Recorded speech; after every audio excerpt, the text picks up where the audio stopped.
I want to start in Philippians chapter 1.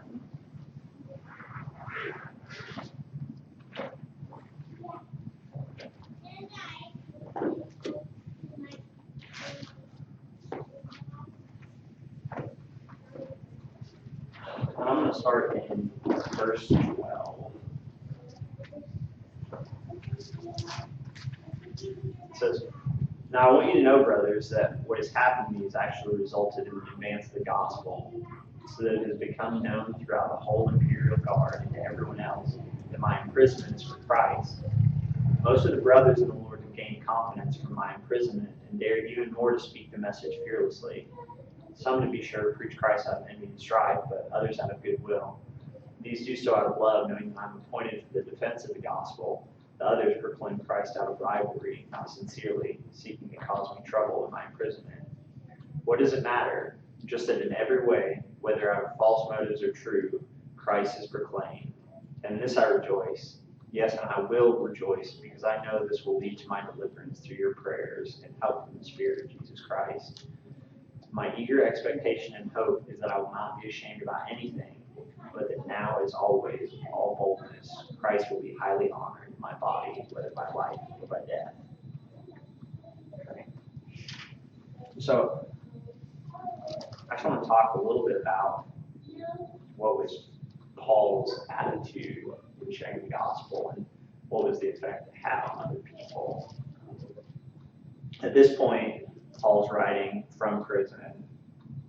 And why was Paul in prison? Okay, he was there for preaching the gospel. And how did Paul preach the gospel? I mean, was he like hiding in the corner and be real sneaky about this, or go into synagogue, go to public places, do that sort of stuff. He was in public and he was doing it boldly. I mean, anybody he could get to listen, he was going to tell them about it, right? And, it ended up in his imprisonment. He was so bold about it that he was in prison. If you're not bold, if he hadn't been bold, he wouldn't have got arrested. So. And he knew that. Because he knew that. He was fine with that. So first, I guess really I just want to encourage us to think about being bold like this. To think about we need to be bold in our proclamation. We need to be very public about what we're trying to share.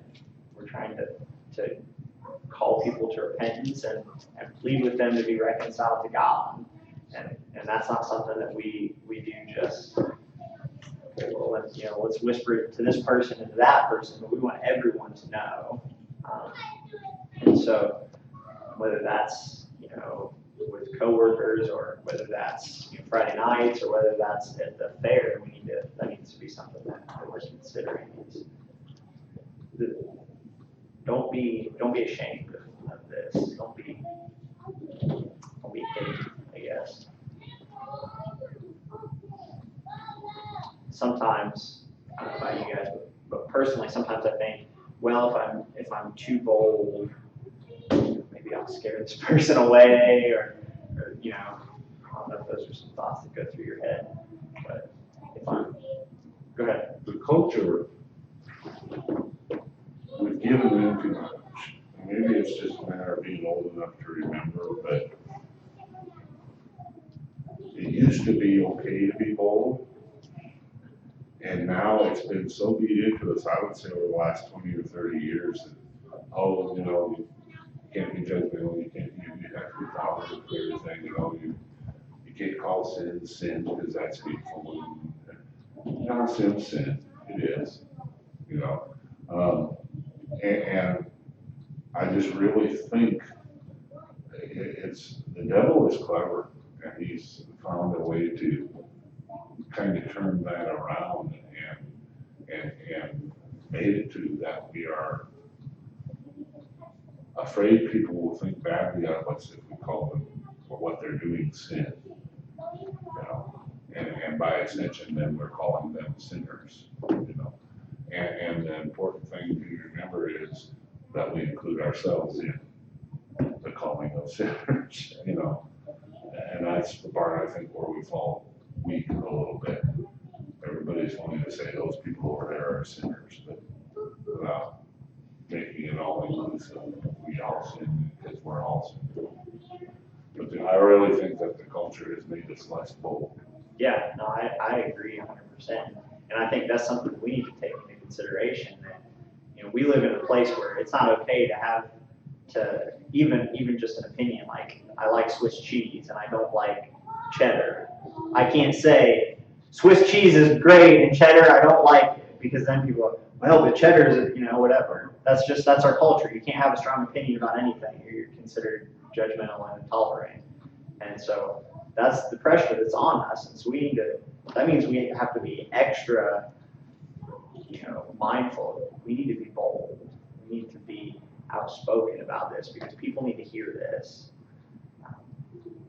There's something where you can have,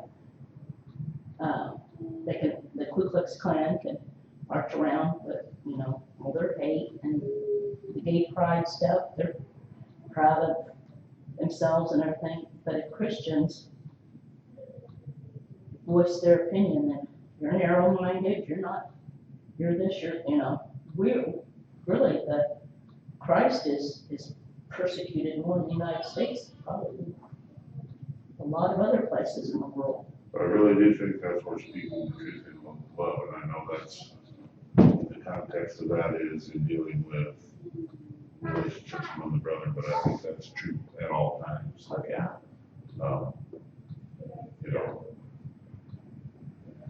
A lot of times the reason the non-Christians feel Christians are that way is because they've experienced from somebody proclaiming themselves to be Christians, that just weren't acting in a very loving manner. It wasn't acting out of love. They were condemning and being judgmental. And so you certainly don't want to back off the gospel. You certainly don't want to back off what sin is. But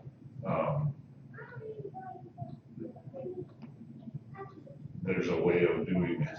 We just need to discern between being bold and loud enough.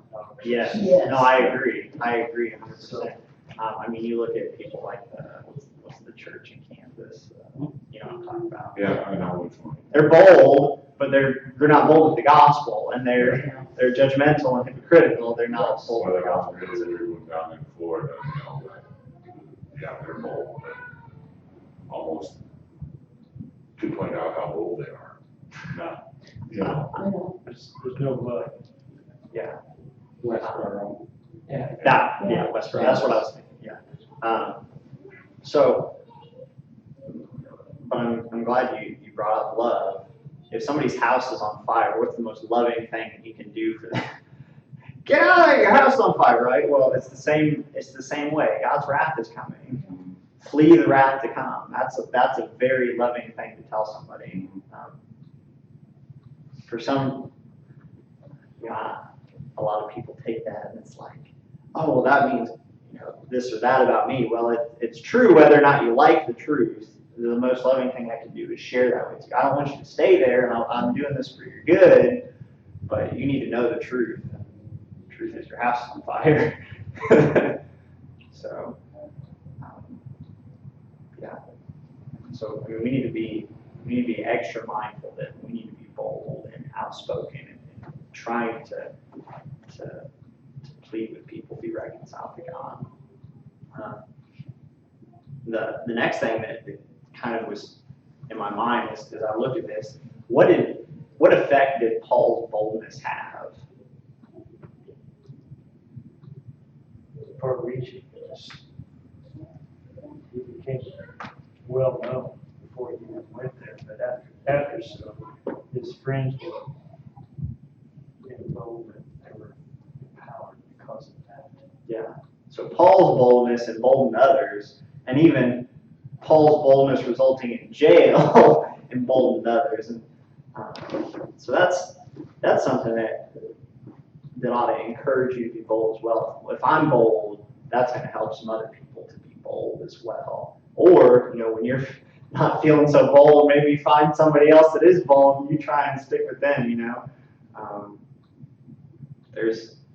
when I was going to the bar with Reese, it's been a while since I've been now, but he knew a lot of people, and so it was like, I'm kind of like, okay, just kind of sticking with him, but he knew a lot of people, and so he's like, hey, how you doing? We can sit down and talk and have a good gospel conversation or whatever, and it was good, and that encouraged me to be bold in the same way.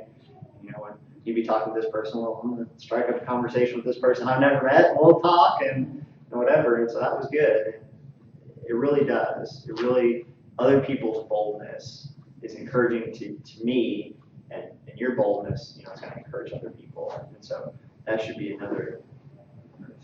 If I'm bold, maybe that's going to encourage other people to be bold as well. And I think they tend to really believe what he was saying because he was on the other end of the stick. And he knew that by being bold, that this imprisonment was probably going to happen. And I think people looked at that and said, okay, he's being bold and standing up for what is right, knowing the consequences that can come from that. So that had to help their faith and their courage to go forward too. Yeah. And you mentioned, this is kind of going back a little bit, but you mentioned that when we are bold, people have a tendency to call us out as hateful or judgmental or whatever. Jesus said that they hated Jesus, they're going to hate us too, and that's something that we ought to be prepared for. I mean, especially at the fair, it's going to happen. There's going to be people that no, thank you, I don't want to talk to you about that, or it happens. Be ready for it, but count it a joy when it comes. Blessed are those who are persecuted for righteousness' sake. So be ready for that. Being really, like I said, I want to be encouraging you guys for the next couple weeks. So one last thing, this in this short passage is Paul was bold, but it also says in verses like 19 and 20, he says, I know this, that through your prayers and help, through the Spirit of Jesus Christ, and he says, my eager expectation and hope is that I will not be ashamed about anything, but that now, as always, with all boldness, Christ will be highly honored in my body, whether by life or by death.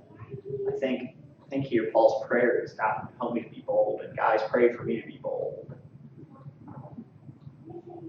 Because without the Spirit's leading and empowering, we're probably not going to be. I mean, my natural state is let me just go sit by myself and kind of do something on my own. I'm not a social guy usually, but. He's also saying, don't judge whether you're being successful or not by your physical circumstances. That's kind of the point of this letter. You might think this is a bad thing. Nope. Just kidding. It's a good thing. It's turned out to be a good thing. It's part of God's plan. So stay bold. Keep doing what you're supposed to do. You can't control where He is, but you can control what He does wherever He is. Yes. And what He's doing is witnessing. And like you said with the fair, that there's going to be some people that put you down or what. Can you share with us sometimes that that's happened and how you reacted to it?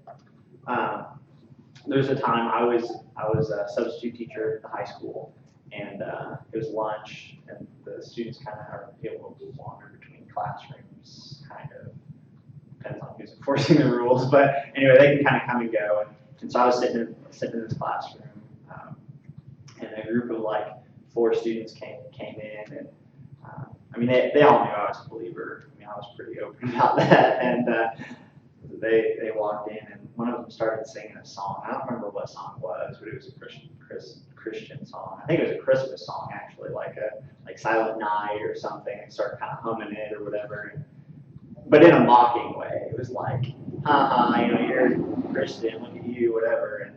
And so I was just like, hey, what's that song about? Let's talk about what that really is that you're making fun of. And they kind of, I was nice to them, and I was like, well, let's actually talk about this thing. And they were like, just kind of shut up and then left. Like, okay, well, if you want to talk, I'm here. So, I don't know, just responding kindness and gently trying, continue to try and speak the truth. And, if they don't want to talk about it, that's their deal, and I'll leave. But I just try and be kind and share the truth with them. And if that's the reaction you're getting, the first that comes to mind is, don't cast your force line. Yeah. You can't force them to be receptive. You can present.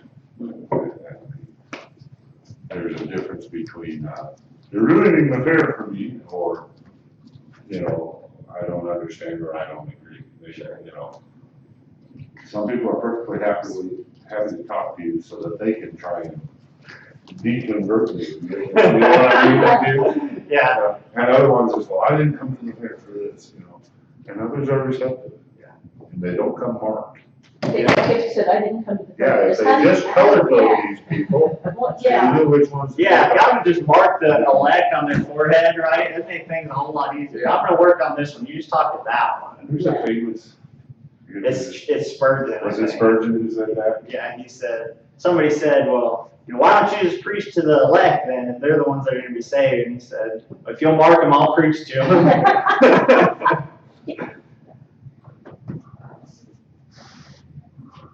Because I usually don't get mad unless my feelings are hurt, so if I'm doing something like that and it hurts my feelings, I'm afraid well,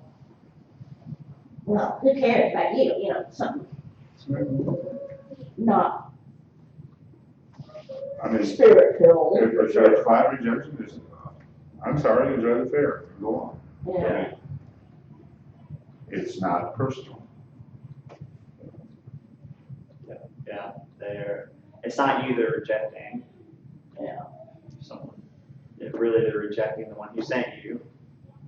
That's what Jesus said. If you reject me, you're rejecting the one who sent me. So. All right, I wanna go a little farther. We're gonna skip a little bit and go over to verse 27. 27? Yeah, verse 27. It says, "It's one thing. Live your life in a manner worthy of the gospel of Christ. Then whether I come and see you or am absent, I'll hear about you that you're standing firm in one spirit, with one mind, working side by side for the faith of the gospel, not being frightened in any way by your opponents. This is evidence of their destruction, but of your deliverance, and this is from God. For it has been given to you on Christ's behalf, not only to believe in him, but also to suffer for him, having the same struggle that you saw I had, and now hear about me." We've gone through, I know, both these on Wednesday nights, and I just wanted to remind you of these things. One, the exhortation in verse 27 and on, stand together, work together to advance the gospel. And I want to say, one, I think we're doing that. And I want to say, I'm encouraged by that. I want to say, let's keep doing it. Also, I guess part of the reason the passage really came to me is I'm going away. When I come back, I want to hear that, Friday night you were working together and you did stand together for the advancement of the gospel. And, so that's my hope and prayer too, that I'll come back and hear that things went great. I'm going to be praying for you that while you're there, things will go great also. Thanks. He talks about persecution and things, and we talked about that a little bit. But I would say, don't be afraid of them. What can they do to you? It says that this is evidence of their destruction, but of your deliverance. When they persecute you and you're not frightened, it's evidence that your faith is in Christ. And you're looking forward, like Paul says, it doesn't matter if I live or die, because from here I'm gonna keep serving. If I die, I'm gonna go be with the Lord. And so here people aren't gonna kill you, but even if they did, so yeah, don't be afraid. They can't do anything to you. You have more stored up in heaven than you could ever imagine. So, God himself. So don't be afraid. Okay, I want to go to one more place. You're thinking, okay, well, yeah, we want to work together.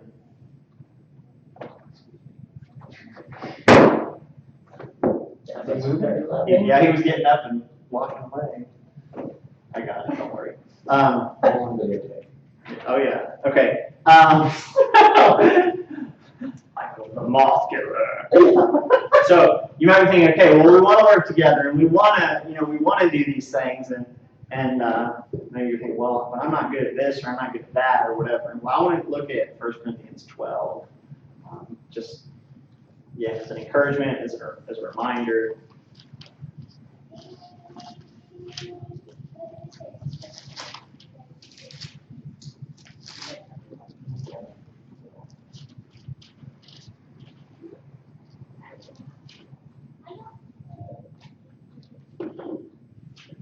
Okay, I'm just gonna read the whole chapter because I think the whole thing is it's all the same thing. So I'm just gonna read the whole thing. It says, "About matters of the Spirit, brothers, I do not want you to be unaware.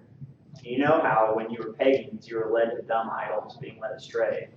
Therefore, I'm informing you that no one speaking by the Spirit of God says Jesus is cursed, and no one can say Jesus is Lord except by the Holy Spirit. Now, there are different gifts, but the same Spirit. There are different ministries, but the same Lord. And there are different activities, but the same God is active in everyone and everything. The manifestation of the Spirit is given to each person to produce what is beneficial.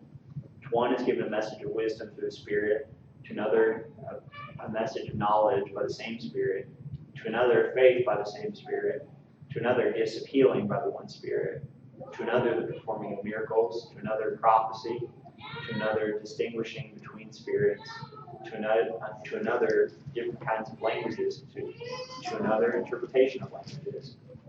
But one and the same Spirit is active in all of these, distributing to each one as he wills. For as the body is one, has many parts, and all the parts of that body, though many, are one body, so also is Christ. For we were all baptized by one Spirit into one body, whether Jews or Greeks, whether slaves or free, and we were all made to drink of one Spirit. So the body is not one part, but many. If the foot should say, because I'm not a hand, I don't belong to the body, in spite of this, it still belongs to the body. And if the ear should say, because I'm not an eye, I don't belong to the body, in spite of this, it still belongs to the body. If the whole body were an eye, where would the hearing be? If the whole were an ear, where would be the sense of smell? But now God has placed the parts, each one of them, in the body just as he wanted. And if they were all the same part, where would the body be? Now there are many parts, yet one body. So the eye cannot say to the hand, I don't need you, nor again the head to the feet, I don't need you. On the contrary, all the more, those parts of the body that seem to be weaker are necessary, and those parts of the body that we think to be less honorable, we clothe these with greater honor, and our unpresentable parts have a better presentation. But our presentable parts have no need of clothing. Instead, God has put the body together, giving greater honor to the less honorable, so that there would be no division in the body, but that the members would have the same concern for each other. So if one member suffers, all the members suffer with it. If one member is honored, all the members rejoice with it. Now you are the body of Christ and individual members of it, and God has placed these in the church. First apostles, second prophets, third teachers, next miracles, gifts of healing, helping, managing, various kinds of languages. Are all apostles? Are all prophets? Are all teachers? Do all do miracles? Do all have gifts of healing? Do all speak in languages? Do all interpret? But as I have the greater gifts, and I'll show you an even better way. So, this whole passage is, Paul says, listen, if someone is blessing Jesus, if they're believing on Jesus, it's by the Spirit, and they're part of the church. And they're going to be ministering, and they're going to be doing things to serve God, but it's going to look different for different people. Some are going to have gifts in different areas that are all going to be given to them by the Spirit. The Spirit is going to be active in all these different things.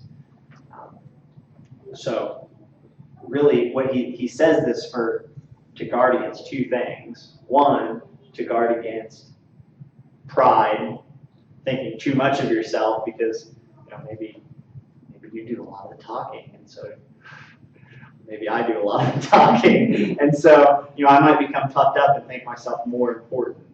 And then two, to guard against thinking, well, I'm not this or that, so I'm not really part of the body. I'm just, he says, if the foot should say, because I'm not a hand, I don't belong to the body. In spite of this, it still belongs to the body. If you're thinking, well, I don't do this or that, well, I'm not part of the body, would you be wrong? God has gifted you in different ways, and the Spirit is active in serving however it is that you're trying to advance the gospel. The thing about the Spirit is always working to bring honor and glory to God, to build up the church. And so, whatever your ministry is, it will be doing that. If you're really serving by the Spirit, whatever you do is going to be advancing the kingdom and building up the church. So, if that's, on Friday night, Andrew swept the floors. That's not super spiritual, but it was really helpful because by the end of the night, let me tell you, I was dog tired because I was running around the whole time chasing kids and stop doing this, stop doing that, or whatever. But he swept the floors, and that was a service, and that helped advance the gospel because if I had to do that, that's even more on me. It's even harder for me to continue to do Friday night. He was a big help, and he was sitting in the back. I'm picking on Andrew because he's not here. He was sitting in the back playing cards with Nate pretty much the whole night. He filled in Magic the Gathering. He filled in for Brett. Brett usually spends a good portion of the night with Nate, and it worked out well because Andrew's kind of the quiet guy and Nate's kind of a quiet guy. I had a good talk with Nate too. He needs that. He made a comment just off topic here. Okay. So I was back there and I was talking with him. Andrew was playing with him. He says, "Oh yeah." He said, "I wonder if I could become a volunteer when I graduate and come here and work." Huh. So Interesting. I took that as him looking at this as a really good place to be, and he wanted to be a part of it. Cool. Can I, Yeah, interrupt, yeah. the really neat thing, we read chapter 12, and I always look because I really wonder who decided where chapters and verses go. Yeah. I think I need a shot. Yeah, it's like, It was a monk. oh, well, he was one of the lower monks, doing the necessary work. But if you look at verse 31 of chapter 12, it says, "Earnestly desire the best gifts, and yet I'll show you a more excellent way." And the chapter that comes next, I firmly believe, is connected and literally connecting the thought, and it's almost never taught that way. Yeah. It's almost always taught on its own.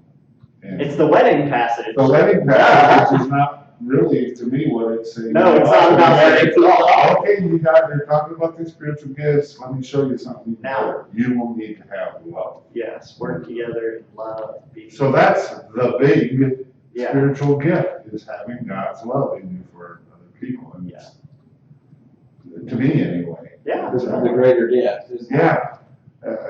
And it's almost never taught that way. Because somebody put a 13 there. Yeah. Well, I had to stop somewhere. I know. I was the whole chapter already. We can read chapters 13 and 14 if you want, because they're still, 14 is the same. It still goes on and He's it's still talking talking about about the the same same thing. But I really, I just wanted to, I guess, encourage you guys. One, don't think you're not important. We're not all prophets. We're not all and Right. We're not all this and that. So, we need people speaking, and even Paul does say, desire the greater gifts, and he says, I think he says it in chapter 14, I wish that all were prophets, something like that. Yeah. I wish all of you spoke, but even more that you prophesied. I wish that all of you prophesied. Well, in 2 Timothy 4:5, it says, but be sober in all things, endure hardship, do the work of an evangelist, fulfill your ministry. Doing the work of an evangelist, I mean, I'm trying to connect that phrase with what we just read in 1 Corinthians, and everyone's working to the same goal, and everyone needs to have that heart of doing the work of an evangelist. And whatever we do, we should be ready to speak the gospel. We should be, and what we do, whether it be sweep the floor or whether it be take out the trash, I'm thinking small stuff because that's essentially what I'm a little bit like Andrew, but we need to have that heart attitude of I'm doing this in order to further the kingdom, and then it helps me do it with the right attitude for one, and then another, it helps me get to see the big picture going, this is a bigger thing than just what I'm just taking out. That's usually how it's viewed, is I'm just going to take out the trash. So, I mean, instead of going, I'm freeing up someone else from having to do this. I'm serving my brother. I'm serving the church or whatever the case may be. Right. Rest gifted in stacking chairs. So. Right. I mean, in chapter 14, Paul talks about, okay, not everyone's going to speak in tongues, but everyone should strive to come to a greater and greater understanding of the gospel. And he gives an example, because then you'll work together. You'll all have the common understanding and whatnot. And I think he says, like if you got a bunch of believers and they're all speaking in tongues, and the unbelievers among them are going to just think everybody's nuts. But if they're all mature in their understanding, then they'll be convinced by all, because anyone can then explain a question, and I that to me is, and that's why you study and study and study, is not just because we like to, although we do, but the more we understand about God, how he works, then the more likely we are to be able to find the right words, to convince someone who has questions, or to understand how they're feeling about things, or be able to relate to them better. And work together, and that's all that is in community as well. So we need each other. You don't study just to study and for your own personal knowledge. It's just, and I think in 1 Corinthians 14, somewhere in the middle of that is where I'm thinking is where he says that. That's why we. So everybody needs to be prepared to speak the gospel. Should, let's say, whether it's Friday night or at the fair, say Friday night, you get a chance to sit down with a kid and do something, or I'm just sitting and chatting. Hey, what did you think about that message that Dave shared? It's a great way to kind of roll in and have a gospel conversation. You might be at the fair, and maybe you just brought water for the people, and you're just trying to serve, and say, hey, what's the thing about? And then you get a chance to strike up a conversation. Be ready for that. But at the same time, the bringing the water or whatever, that's important too. The two boys that you were sitting with out front, did you get a chance to talk to them much? I did. They said they're going to come back though. So that's good. They were both first timers. Yeah, and they were pretty eager about coming back. I think partly because one of them was kind of interested in one of the girls. Yeah. But that was an interesting ordeal. But I had a talk with her. I don't think she took my advice to heart, but anyway. So yeah, be bold. Pray for boldness. And serve in the way you're gifted. Let's get the gospel out. Any last thoughts?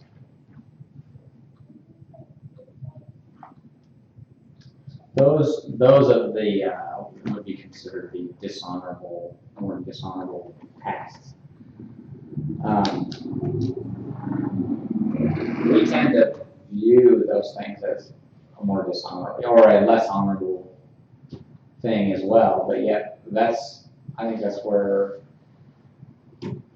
our the church culture in this nation, I think, really worked against that. Like, look at these people, they're on stage and they're doing this and that, whereas Strobe lights and smoke. right, all of a sudden that's the ministry rather than going, well, ministry happens all over in every facet of what a church is doing, whether it be just teaching Sunday school or nursery or preaching or whatever the case may be. And I mean, I've fallen in that trap a lot. It's just like, I don't feel like I'm doing anything for God, but in fact, I'm doing my life wrong and going, okay, God has gifted me in a certain way, and I just need to use those and be ready to be an evangelist at any point in doing those things. And the reason why, yesterday, and you talked about God coordinating everything out with the hub, people being gone, but then more people showing up. That's kind of neat. But I left family Saturday morning from camping with them. I get home, Calvin is walking in the front door going like this, bent over. I'm like, what's wrong, buddy? He's like, my back. And I'm like, if it gets worse, let me know. Because he's a little stubborn about going to the hospital and stuff. Don't let him there. I'm that way. But he gives me a call, and I'm like, so I drove in the hospital, and on the way there, and he's like, I don't know what I'd do without you. I says, well, that's why you have me. And I said, God looks after you. And he's like, oh, does he? I said, well, yeah, sure he does. And I basically said, he's like, well, why do I have this pain then? I says, well, why does a shepherd break a sheep's leg? It's to draw him near to himself. And perhaps the Lord's drawing you close to himself this way. So, just a simple act of service, driving somebody to the hospital that turns into hopefully an opportunity to share God's love and gospel. So, an example of how we look at things, and some things we give more credit to the people filling that role than the others is consider a baby. Everybody wants to hold the baby and feed it. Nobody wants to change its diaper. Yeah. Both very important related. Oh, yeah. tasks. Yeah. Okay. Yes. So, but that's the way it is. We just look at certain things. if you only fed them, it'd be a mess. Yeah, we have a big mess. Somebody's gotta change that. Part of over the long haul, the long enduring Christian life is, yes, we find our spiritual gifts. And I'm going to go through this, and so we'll do that for a number of years. Never stop looking around for other opportunities, and that's the challenge. Learning from the other people in the community, going, okay, this is what they're up to. I wonder if I could take what they've taught me and apply in my life. Well, I think it's also just continuing to look, don't get comfortable saying, well, I'm doing my thing. Don't get comfortable. That's a horrible trap. But, yes, but not to the extent that you're uneasy with what you're doing. Yeah. Actually, like you were saying, be comfortable with where you're at, but never stop. Thinking, that's a good example in my head is, I'm a good singer, and so for me to step out of my giftings and abilities wouldn't be edification to the body at all. And so you do need to know when you went too far, like, I not gonna get this. This is not edifying the body whatsoever.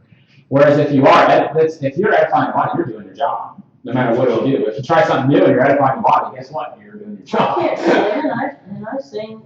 Right, no, that's what I'm saying.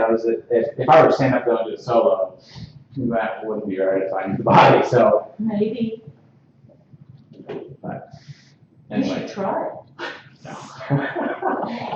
If there was a monotone section. Kenny? Baritone, monotone. I Just say make no monotone. noise, that's all you gotta do. Brad singing a solo means so low no one can hear him. Brad singing tenor is 10 or 15 miles. helped me as, in my church at Gardner when I lived there. I don't know if anybody's ever heard of Gospel Link, but they support preachers in certain countries because it's cheaper to support a preacher in his own country than it is to fund missionaries to go. Absolutely. So, and you sign up and you're paying so much support for a certain missionary, and then they send you quarterly letters themselves of what they've been doing, and I don't know, that it, for me, that helped, and it also helped when my daily devotionals has prayers for missionaries. Of course, only have their names there and what part they serve. But to pray for these people and to know that they are reaching out, and by helping them do it, people are hearing the gospel, even if I don't feel like I am bold enough or whatever to do that. I'm creeping toward that, you know. And so that, to me, when I get those letters and I said, you know, we went door to door, we did this, and we're starting this, or we went to this hospital, or whatever, you know, and how many people they at least presented the gospel to get out there, and it just, you know, it's like sweeping the floor, because that's what I did in my old church, was do the janitor work, you know, and I always think every time of the pulpit in front when Naomi would decorate that, you know, and people look at that and that's inspiring, but I don't know how many people actually knew who did it or what, but it was, every time it was inspiring, you know, just to see that stuff. Everything we did. And even today, even though Mila was not very nice, it was really good to see you someplace other than here and say, hey, how are you? You know?